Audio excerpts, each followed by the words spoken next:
My Haworthia is getting a bit big for its pot. It's tricky to top water it without getting the leaves wet, so let's get it into something a little bigger, or quite a bit bigger for me because this is the smallest pot I've got right now.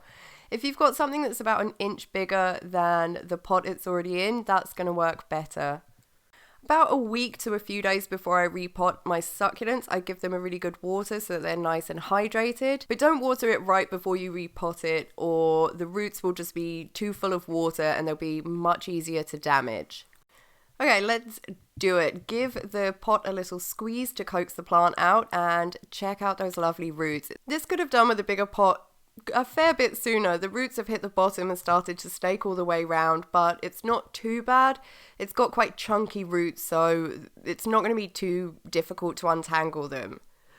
Mine's going into succulent soil. This is just the regular succulent soil you can get at the garden centre. Nothing fancy, but basically you just want something that has really good drainage and isn't going to stay wet for too long.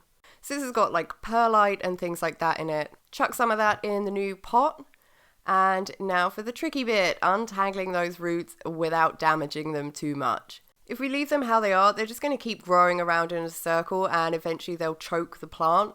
So when you untangle them, it's going to let them grow out into the new soil, and that's where all the lovely new nutrients and things like that are. Just be as gentle as you can. The bottom ones are fairly easy to free up, but the ones on the side are a little trickier. It's a bit more compacted.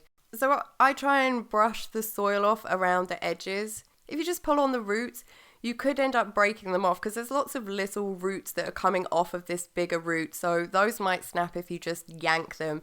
So try and brush the soil off gently and see if that frees things up a bit. So this is looking pretty good. Lots of these roots are going to be able to get out into that new soil. Stick this guy in its new pot, and if you can, try and kind of fan the roots that you've freed up out a bit. And now for the next tricky bit, trying to get the soil in around it.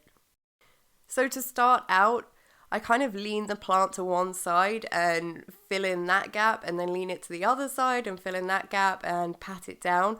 But once it's kind of held in place by that new soil and you can't really lean it that much, then grab a teaspoon or something like that and you can just kind of sneak soil down the sides and be gentle patting it down. We don't want those fanned out roots to get broken or damaged under there. And we only want to bury it to the same level that it was buried before. So see how the leaves are still above soil level?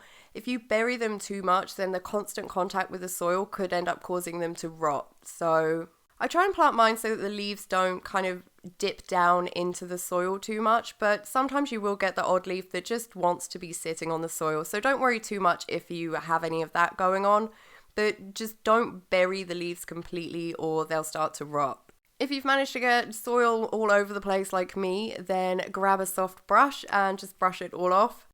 It's not going to hurt if you leave it on there, but I just like to get it off. You know, it's like a hairdresser. Imagine going to the hairdresser and they don't brush all of the little hair trimmings off you. It's like that, but for plants.